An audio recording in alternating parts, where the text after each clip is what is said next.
stays at the stick. From who's got it better than us to brick by brick. It's always the 49ers way, from off-season to game day. Yeah, we talk back. It's the 49ers Cutback.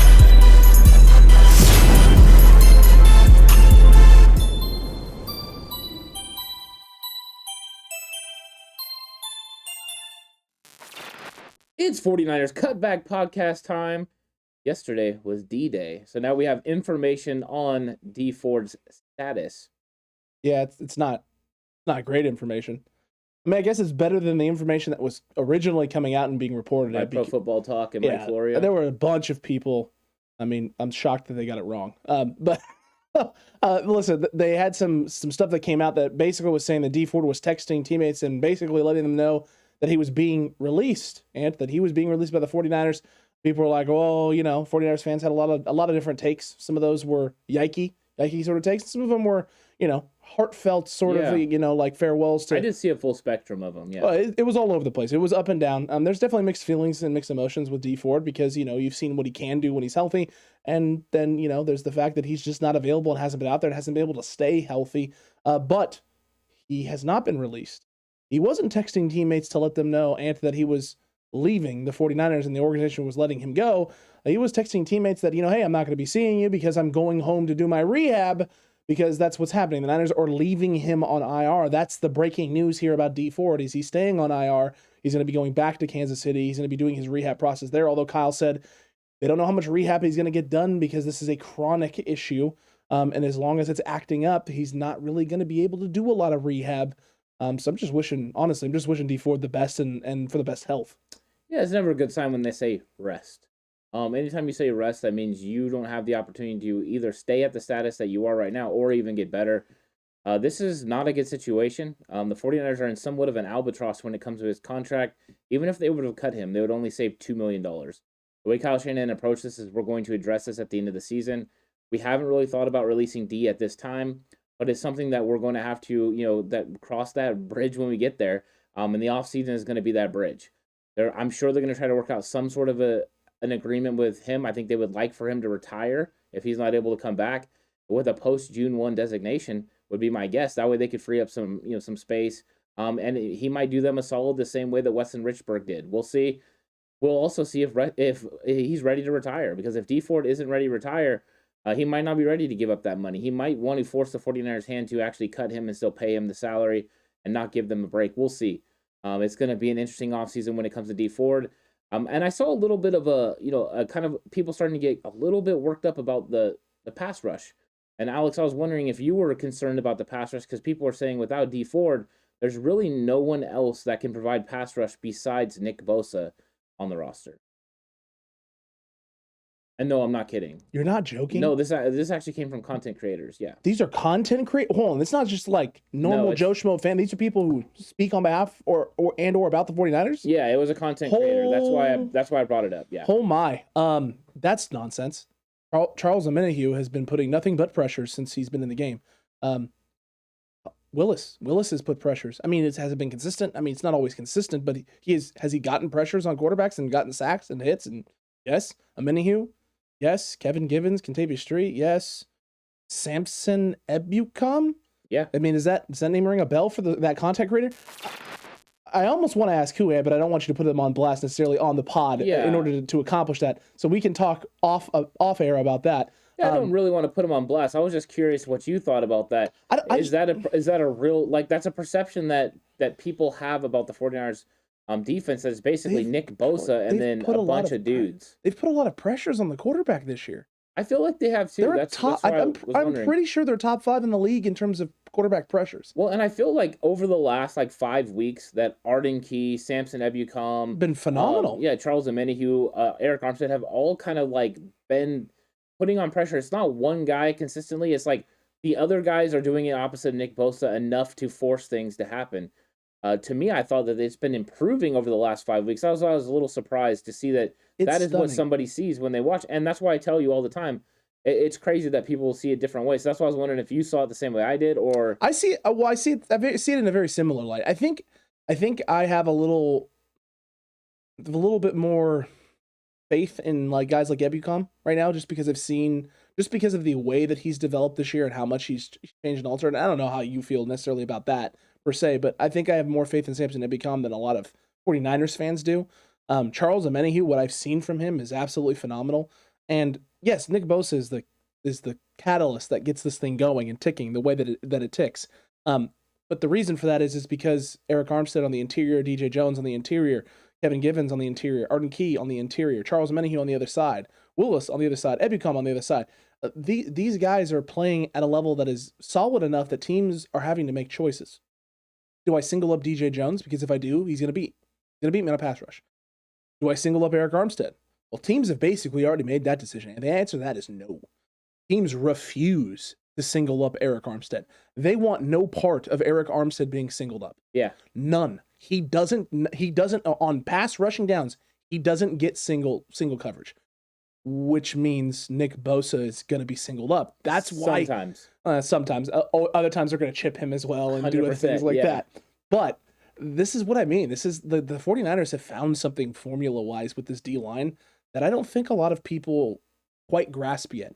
I know that the numbers aren't like through the roof, right? It's not diamond hand sacks to the moon. Like, you know, the D line is getting nothing but sacks by the 49ers D line, stonks to the moon. It's not that, but they're getting pressures. They're causing havoc.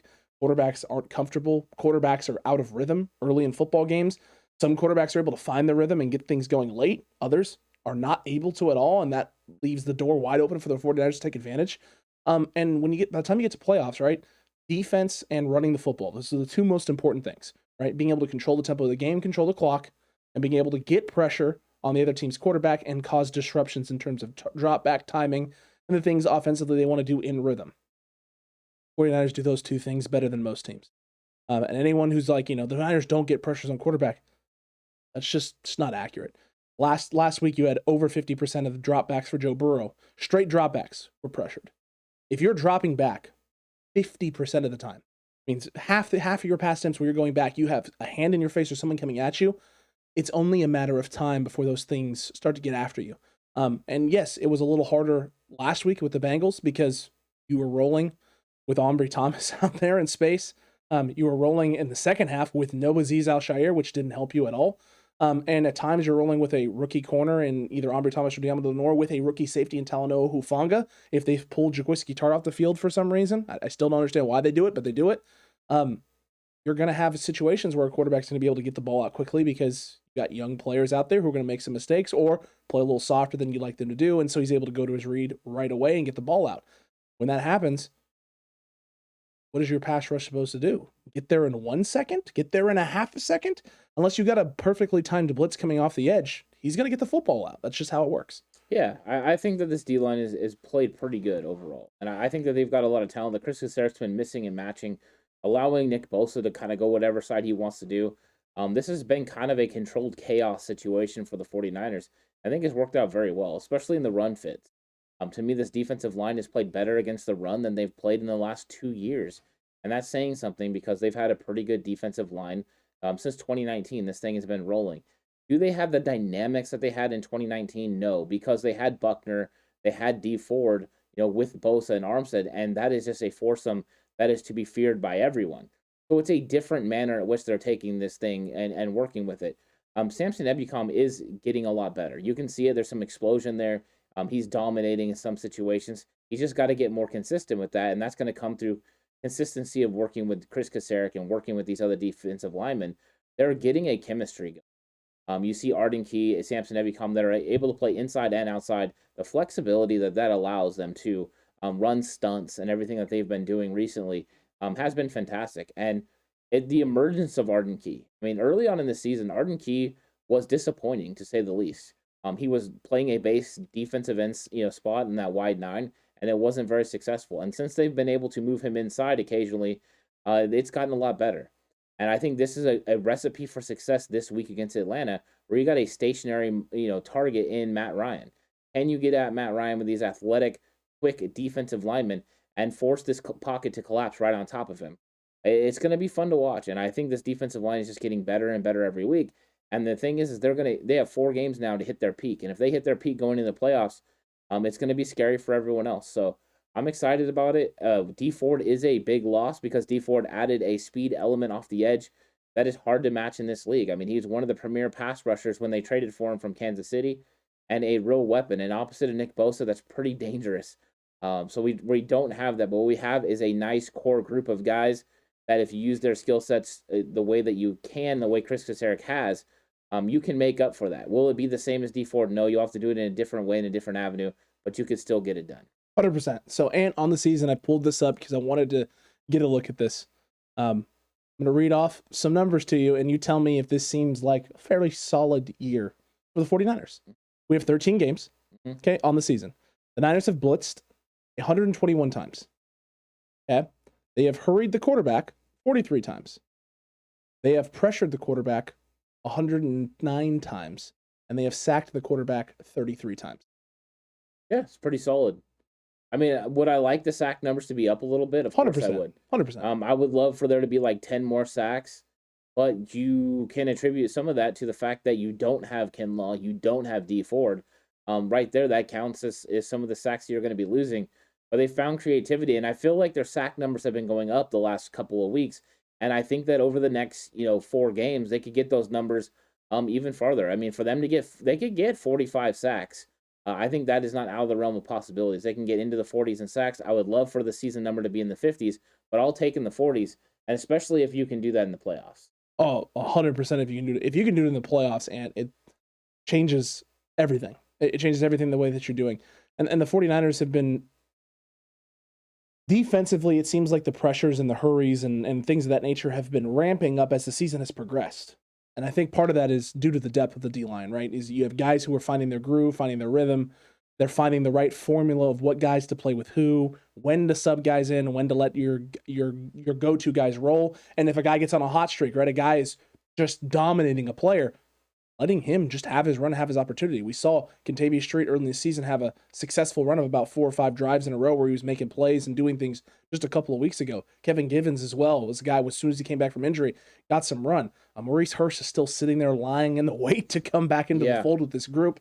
DJ Jones against Seattle, he shined. I mean, he shined all game long. I would believe that DJ probably played the most amount of snaps that he's played all season in that Seattle game because of how dominant he was up front from the first snap and from very first snap of the first quarter and to late in the fourth quarter, making big tackles at the goal line that set up the big fumble that the 49ers recovered to give themselves a chance to go down the field and try and win that football game. Yeah, and I think you could argue that Nick Bosa for sure is a Pro Bowl caliber player. I mean, and should be in the Pro Bowl. And I think DJ Jones as well should have a Pro Bowl nod because of the way he's played this year. Speaking of which, go vote in the Pro Bowl. Today is the last day. It is the last day. So if you want to see 49ers players in the Pro Bowl, go vote for these guys. Go put Eric Armstead in there, get Bosa in there, get DJ in there, Kittle, Trent Williams, who I think is still sitting at like 6th in Pro Bowl voting or 7th in Pro Bowl. Nonsensical. Go support your 49ers. Head on over to, we'll put a link down in the description below. But the NFL.com, there's a Pro Bowl vote there. You can do it, or you can just tweet it out on Twitter. Yeah, you can literally go to our Twitter. We've been retweeting from the 49ers, all the Pro Bowl votes. Go on there and retweet it. And you can get, those count as 2. So as soon as you retweet it, it counts as 2 votes towards your player. And we've been doing it a lot. So we're trying to help our guys, and there's no reason that George Kittle, Trent Williams, and those guys shouldn't be the number 1 vote getters at their position. Nonsensical, Ant. It's just nonsensical. But look, there's other things to talk about. There's the Dee Ford. It's an unfortunate situation there. We're wishing him nothing but the best.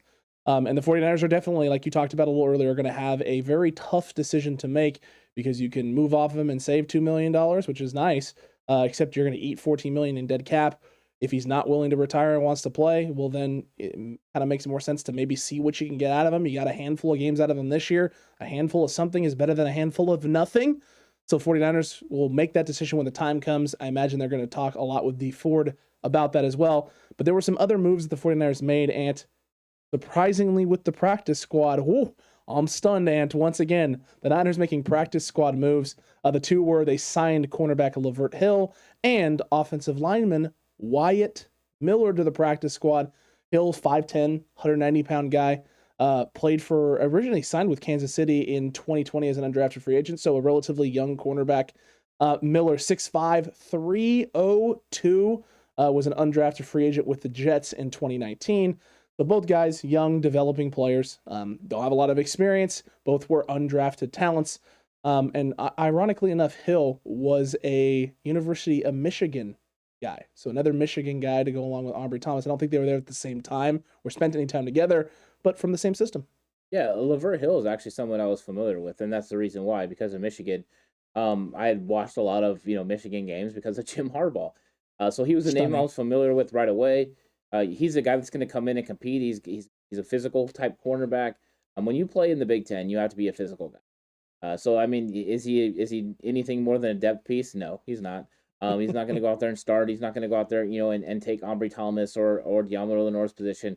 But he's somebody that you needed to bring in because you lost a cornerback. You were trying to move Savion back to the practice squad, and he got taken. So now you had to bring someone in. So let's see how he develops, and let's see if he gets any run on special teams or anything like that with the 49ers. But it's a nice signing. And as far as Wyatt goes, I didn't really know a whole lot about Wyatt. I looked him up a little bit. Decent player. But, I mean, this is nothing more than a depth. You got rid of Corbin Kafasi earlier last couple weeks. Yep. And now you needed to bring in somebody else, and you did. So I think this is just a continual rotation of pieces that the 49ers bring in. Cornerback, offensive line, and linebacker seem to be every week somebody new. And they take a look at them, and then they'll decide if they want to keep them around or if they want to move on. And I think that's the same thing they're doing. Agreed with you, Ant. Definitely agreed with you on that. It just makes kind of sense. You needed the cornerback depth. Having additional O-linemen on the practice squad is just a positive. It's a plus. So you got two guys who kind of fit a mold and a niche of what you need. They're young. They're developmental pieces. And they've also both of them have spent time with different NFC West teams. I believe Hill had spent time with the Arizona Cardinals, and I believe Miller spent time with the Seattle Seahawks this year as well. So guys who have been around in the NFC West, which means probably familiar with coaching staffs. You probably had some conversations, and these are guys you can bring in and get something out of, and maybe even get some information out of. Not too much, but just enough. Just enough. Yeah, I mean, an information thing. I mean, you're not playing the Seahawks or the Cardinals anymore this season. Accurate. Unless you get to the playoffs, and who knows what kind of train wreck the playoffs are going to be. I mean, I already seen things where people are talking about the 49ers sitting at 6 could play the Cardinals in the first round, depending on how everything plays out, and whether people would rather play the Cardinals or the Packers in the first round. You know how I feel. I know exactly how you feel on this Cutback crew. It may shock some of you, but bring on those Cardinals. Yeah, I want them too. I want Arizona. Yeah, bring the Cardinals. I mean, we know their stadium pretty well. I think that the 49ers can handle. I think the 49ers can beat the Cardinals in that type of situation if they play the way they've been playing down the stretch recently. They have a formula. You have DeAndre Hopkins out for the rest of the season with the knee sprain. They don't know what his playoff situation is going to look like. Kyler seems to be struggling ever since he's come back from the ankle. I think that Arizona is going through their season-ending slump that they normally go through. Let's see how long it lasts and if they're a good enough team to pull out this time. They're a more talented team than they've ever been before. Accurate. They're a better football team than they've ever been before. But unfortunately, at the end of seasons, for some reason over the last few years under Cliff Kingsbury, this Arizona team hides a little bit. They started going underground. It's like they saw their own shadow and now they're afraid. And I don't know. It's time to go back into hibernation? Yeah, I don't know. I don't know what's going to happen with them. But I think right now, the way things are going, the way things are reeling, if I had to choose, I would choose Arizona, where no elements are going to play a part in the game. Accurate. Dome, protected. I mean, it does retract, so I guess it opens up, but not a cold weather city. And Jimmy normally plays pretty well against Arizona. Typically well. I mean, listen, last time we played them, he played phenomenal. Yeah. He played absolutely great. If it weren't for 2 stupid fumbles in Arizona territory, that game goes completely different. Yeah. So look, I mean, the 49ers, it definitely would be an interesting matchup, an intriguing situation. Who would have thought that Arizona would completely fall off the map like they have the last, handful of weeks, and what they've been doing lately. And now with the D-Hop injury, it does open a lot of questions and a lot of doors. The Rams have to be licking their chops right now. Because that win... You think they're licking their chops or licking their wounds because they can't... All they do is keep testing positive. For COVID. The only thing positive in that locker room right now is COVID. Is COVID? Yeah. It's the Omicron variant? Yeah, I have no idea what it is, but they are definitely struggling. I was just thankful they didn't have a Thursday night football game, because if they'd had a Thursday night football game, you might as well just give Seattle yeah, seriously. Well, I mean, hey, you watched Quest for the West. You heard it a little bit. You saw how excited Sam is. Sam believes that this is an opportunity for Seattle to get this one on on the Rams and keep their 2% playoff hopes alive. What Sam might not be excited to hear is that the NFL is working on a thing right now to get players who have been vaccinated back from positive COVID tests even faster than they were before. Oof. So the NFL looking at the situation. Wait. Our LA team might have a bunch of players out. No, we need to figure out how to get those guys back sooner. We can't have matchups where our players aren't playing. And I think they all understand that, hey, we've been pushing vaccinations.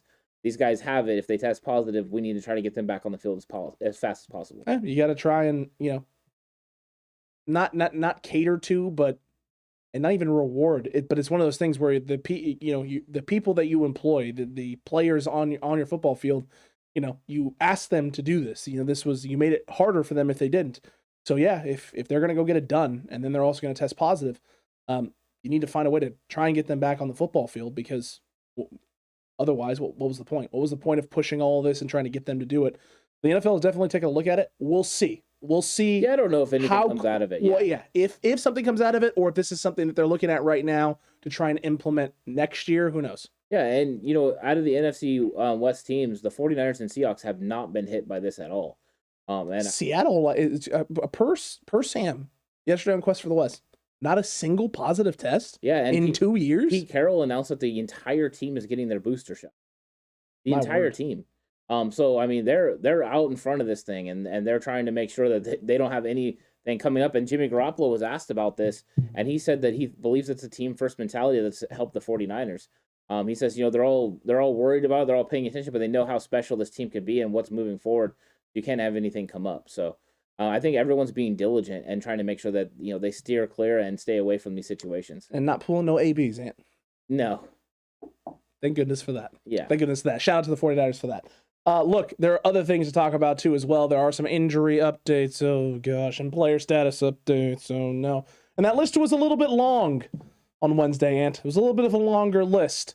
I didn't like seeing the names that were on there, but you and I both believe that a good chunk of those names are going to be probably good to go, and that this was more precautionary early in the week as they try to make sure that these guys are healthy. So Azeez Al-Shaair dealing with the elbow. It is just an elbow sprain, so brace it up, and he's going to become BM, Brace Man, on Sunday. Then you have Nick Bosa, not injury-related, just resting. Dre Greenlaw still dealing with the groin. Again, the expectation was there's an outside chance this week, but it's probably not going to happen, and you can just bank on him being available for the Tennessee game. That's what we're looking at. For anyone listening on traditional platforms, I'm shaking my head. No, he's not playing. He's shaking his head no vigorously. Yeah. Maurice Hurst still dealing with the calf. Dante Johnson dealing with the personal matter with his mother passing. DJ Jones, an interesting one, dealing with a little bit of a knee issue. George Kittle dealing with some knee soreness. And when Kyle Shanahan was asked about this, it's not an injury, it's just soreness, Ant. Yeah, it's like delivery, except it's not delivery, it's DiGiorno.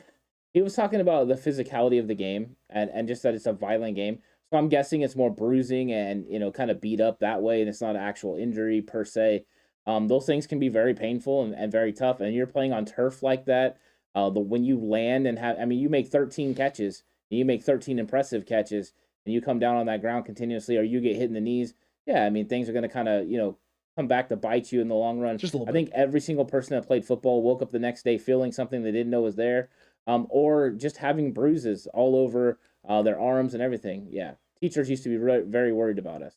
Oh man, there was one game. I think it was my wrist. My wrist was swollen the next day. I caught a hitch or something, turned around in space, took a shot to the side, kind of pushed the guy off and started going. And a guy came in and hit me right smack dab, if you can't see it, right there. Face mask right into it. Took me to the ground, and fine during the game. Didn't feel nothing. Was great. I woke up the next morning and it was like bruised all down the arm. My wrist was all swollen. My hand was puffing. I was like, "This is my writing hand. How am I supposed to write today? This is gonna be fun." And I went in and literally grabbed a pencil like this, and started writing my name on a piece of paper. And my teacher came up and was like, "Oh my God, you need to go to the doctor." I was like, "It's fine. It's just swollen." You look like you fell down. It looks broken. It's not. I swear to God. We're all. I did the banks. Nice. The full rotation. It's all good. Yeah. Someone get me a hockey stick. I can prove it. I'm fine. I can play. I can play. Well, good job, Cake Eater. I try.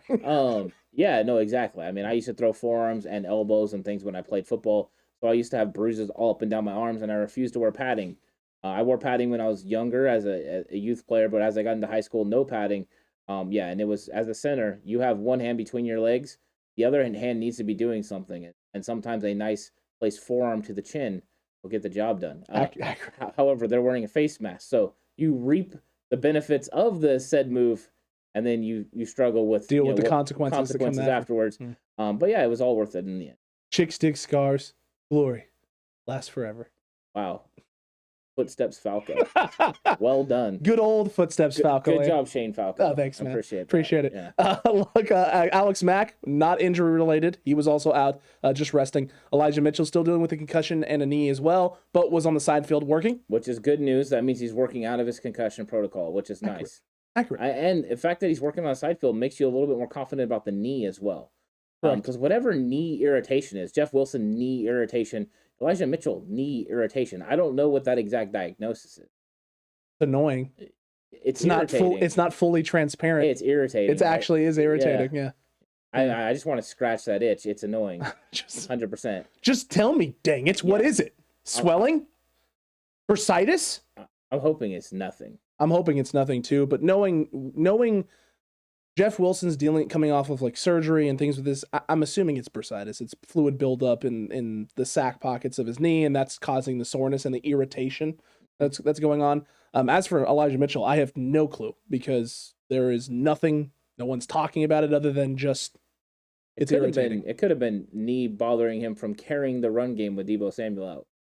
There's that. Yeah. Jeff Wilson Jr. out. It's a big load to carry. Yeah, I'm going to carry the load of the entire run game on my back. Could be that. Yeah. Could be that. Trent Williams was out, but just resting, folks. So take a deep breath. He had the big premiere of his documentary. I'm sure he, had a couple adult beverages and enjoyed himself. Knowing the Silverback the way I do from the social media, he had a good time. He should have. He had the Pasta Man there as well, so that's just loads of fun. So, I'm sure they're really enjoying it. For those of you who are new to the podcast, the Pasta Man is Alfredo Gutierrez, because Alfredo is a type of pasta sauce, and we're very original around here. Extremely original. Limited participants in practice. Jaquiski Tart dealing with a glute, so maybe that explains why he's been off the field at times, and they've been getting Talanoa Hufanga in. Maybe he's telling, whoever, D'Amico Ryans, whoever it is, hey, I need a couple plays. It could be that. It could be him asking, or it could be them just doing it. Trying to maintain him. Trying to maintain him. Well, they do maintenance snaps. I think they have a lot of faith in Talanoa Hufanga and what he can do on the field. I think it's a little misguided at times. I think that they actually... in certain situations, I agree with you. I think sometimes the coaches overvalue players' ability sometimes. And I think this is one of those situations where I think Talanoa Hufanga is a good player. He's developing very nicely. And he's going to be a solid player in this league for years to come. But when it comes to situations where he needs to cover on a fourth and whatever, these key situations, if he's not in and around the box, I'm a little nervous about what he's doing on the back end. This is no different than some of the other players that we've had. This is just recognizing what a player's weaknesses are. And you see him lose track of people in the back of the end zone or over the middle. And he lost track of Jamar Chase, and then when he tried to recover, it got absolutely worked. But this is 2 weeks in a row now that he's lost somebody. First it was Adam Thielen. Well, it was Cooper Kupp. Remember Cooper Kupp coming across the middle? Oh, no, it was Adam Thielen. You're right. Adam Thielen coming across the middle. Yep. Sorry. I get my Kupps and Thielens mixed up. But yeah, you're right. Coming across the middle, and then he just kind of trickles up, and he washed through. That was not a good situation. And he washed through hard with two guys in space covering Justin Jefferson. There was no reason for him to wash through. Right. It was literally, all right, I got two guys coming downhill on Jefferson. Let me sit here midfield and find the next guy coming. Oh, hey, here he is. Yeah, he's right here. He should have sat on the hash with Thielen coming, towards him across his face. He didn't do that. I think he's learning. I think he's going to be good. And I have nothing but good things to say about him. I think just recognizing his weaknesses that as he continues to work on them is something you have to do as a coach. And I'm hopeful that they're going to recognize that and put Tart in those situations, because on that fourth and I think it was like 15, they had to score. They had to get into the end zone. So maybe it was a goal. But they were like 15 yards away, and he was able to hit Jamar Chase in the back of the end zone because Hufanga lost him. That might be a better situation for Tart to be on the field. I would agree. I got the experience. He understands route concepts, what a team's going to try and do, and who they're going to try and go to, and where they're going to try and go to him. Also, more familiar with playing in the back of the end zone like that. Yeah. Tart would have got just a little more physical. He didn't need to get a lot physical, just a little more physical, because Chase was half of a baby toe away from stepping out of bounds and making himself completely ineligible to touch the football first. Yeah, I mean, some of it, though, right, is Hufanga is running towards him with his back towards the quarterback. If he turns his body towards him and bodies him a little bit, he would force him out of bounds, but at least locate the football. Correct. There's a little bit of a technique flaw with how he's handling it. Just a smidge. And then about Dante Johnson. Dante Johnson, Kyle Shanahan said he might be back later this week, or they expect him back later this week. Do you think Dante Johnson will start at cornerback opposite of Josh Norman? My gut tells me yes. But I don't know. I think if he's back, he's going to start. I think if he's back, they'll throw him right back into it. I personally think they should, because I don't think you can consistently do what you just did with Ambry Thomas and Diamador Lenore and win football games. Here's the good news, right? The good news is this week, especially, can be a week in which Dante Johnson uses to get himself back into rhythm and things of that nature and feeling comfortable out in the football field. Because while you don't necessarily know quite yet what the Tennessee Titans are doing at the receiver position, you do have potentially Julio Jones and A.J. Brown sitting there the week afterwards. And if we try and play anything the way we just tried to play this last week, it could spell problems. If DJ isn't ready to go this week, I imagine they roll Ambry Thomas out there again, only because you have potentially...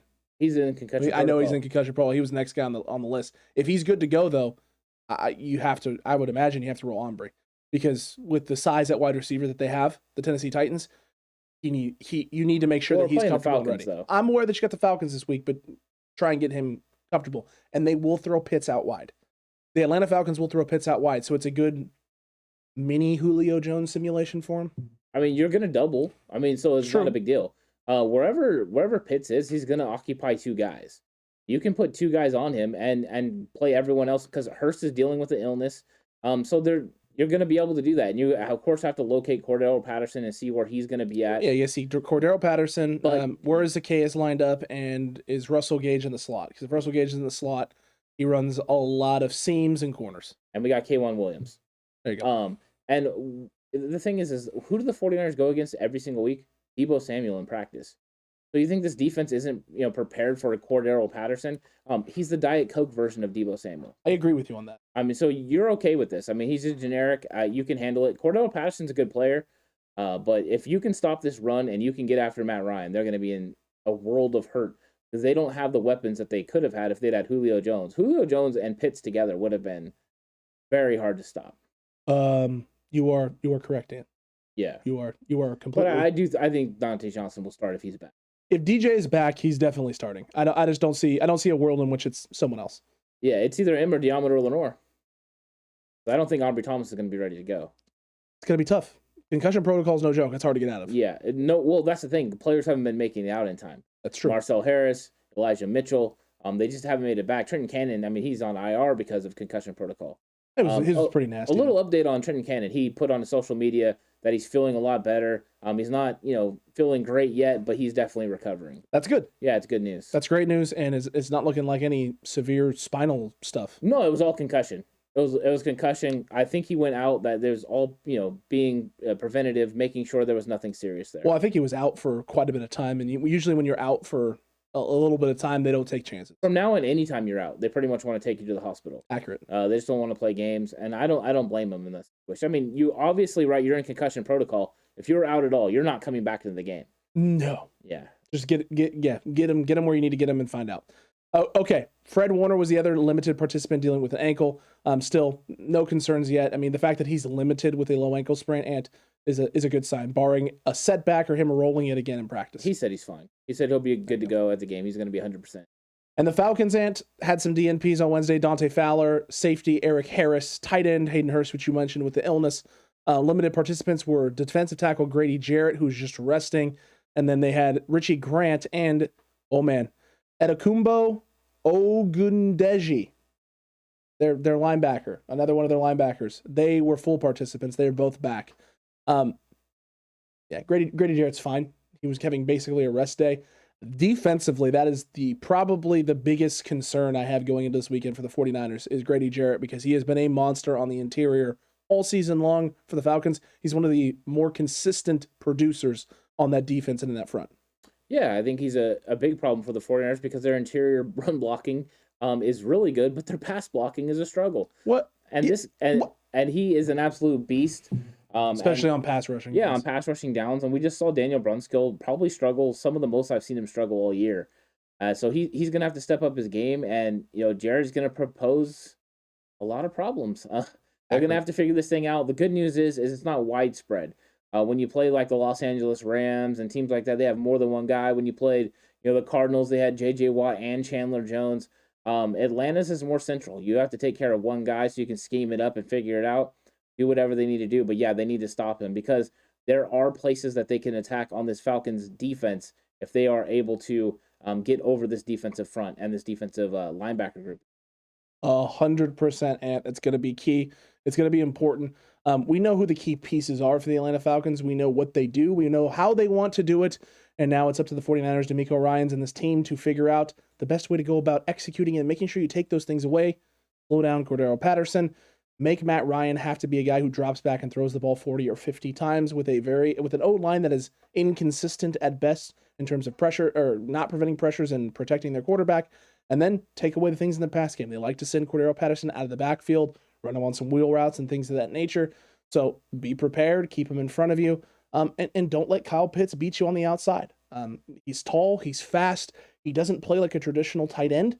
And when he's on the interior, you have an advantage there in run blocking situations because he's not a good run blocker at all. So you may have some situations where the Niners load the box up or start bringing some pressures off the edge and put some onus on him in terms of, having to sit there and try and secure and make sure a side of the line doesn't collapse. They don't tend to run at Kyle Pitts either. They usually run opposite of where he's lined up, especially if they go 2 tight end sets. Yeah, I mean, if you want to call him a tight end, you can call him a tight end. He's really not. He's not. He's a slow receiver. And I say slow because he just looks like he lumbers. Even though he's not really slow, he just looks like he's lumbering downfield. But I think you approach it that he's a receiver in this game. And you can play the nickel when he's out there because he's not a good enough blocker. That affords the 49ers some options. So let's see if they get out there with these 2 tight end sets. Yeah. And see if him and Hurst are out there and what kind of things they can do. But I think you want to cover Pitts with a more athletic player. Absolutely. So putting the 49ers in a nickel or dime situations where you can put a corner and or safety. Jimmy Ward might be tasked with some of that as well. But we'll see how much they move him around as well. It's going to be very interesting. Hey, you know what? If Kyle Pitts is a lumberer, Ant, this is a perfect week for Josh Norman. Oh, 100%. He's got himself a lumberer out there. Well, Josh Norman, I mean, at least with a big body, he can get away a little bit more with the pulling and the pushing and all that good stuff. But wherever Pitts is at, you're going to look for the 49ers to give help. You can get a safety over the top, and you can make the other guys beat you. I think that's what they want to do in this game, make the other players on the team beat you. And if they can, then you tip your hat to them. And if they can't, then you're going to dominate. And I think that the 49ers have been doing a very good job of taking people away. But a team that is used to going against a player like DK Metcalf is going to be fine going against somebody like Kyle Pitts. Agreed. Who, I mean, besides height, he's a little bit taller than DK. It doesn't have that elite speed that DK has, but similar in how they get to their route process. It takes a little bit longer for them to get going. Once they get going, there are problems. But he is a weapon that they can use. But we'll see how the 49ers take him away. Agreed. It's going to be very interesting indeed. And the 49ers are going to have Cordero Patterson's been a handful for teams all season. He's got 547 rush yards and he's got 519 receiving yards. Those are some nice numbers. Oh, fantastic. Some nice numbers. Yeah, I like it. As a hybrid player, that's wonderful. Absolutely. He's doing a little bit of both. He does run a limited route tree. He's not running all the routes in the route tree and the concepts. So for the 49ers, making sure that you have film study down, knowing what he does from certain spots of the field, what they like to do with him out there, especially when he's lined up as a wideout and not a receiver. It's good to know because when he's not in the backfield, they aren't running the football anymore. Mike Davis has essentially been put and stored away to be used at a later date and time. Who knows when that'll be? And if he is being used in the running game right now, it's short yards and short downs. I mean, do you think Cordero Patterson is a mismatch for Jimmy Ward? No. Me either. And that's what I'm looking at. I think George Kittle is a mismatch for everyone. The 49ers practice against George Kittle every single day. He is a big-time weapon, and Deebo Samuel's a big-time weapon. I think the 49ers have better versions of the Atlanta Falcons skilled players. I agree with you on that. So, I mean, you got Pitts. Okay, great. We got George Kittle. We had George Kittle. And we practice against George Kittle every day. I think Fred Warner, Jimmy Ward, those guys are going to be used to going against players of that caliber. Agreed. Cordero Patterson, Deebo Samuel. Yeah. Right. Mike Davis, Jeff Wilson Jr. Yeah. I mean, I like their skill set, and I think Pitts is going to be freaky in the next couple years.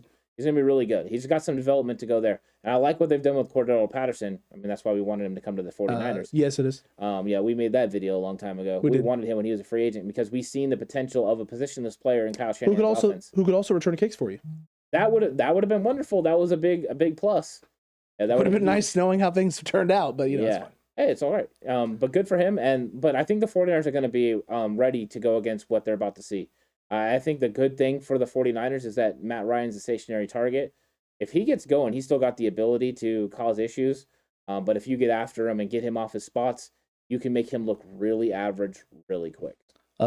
Very average, very quick, Ant, and the 49ers need to take advantage of that. Cutback crew, let us know what you thought about all of this down below in the comment section right this minute. And while you're down there commenting away about all the topics from Wednesday, make sure that you like the video. Oh my goodness. Subscribe if you haven't already and hit that notification bell. Hopping over to Patreon. Don't miss out on a great episode of Big Yikes, Ant. And become a GOAT tier member if you'd like, or just a regular catch member over on Patreon. You get tons of great additional content and even more content on the way and coming your way.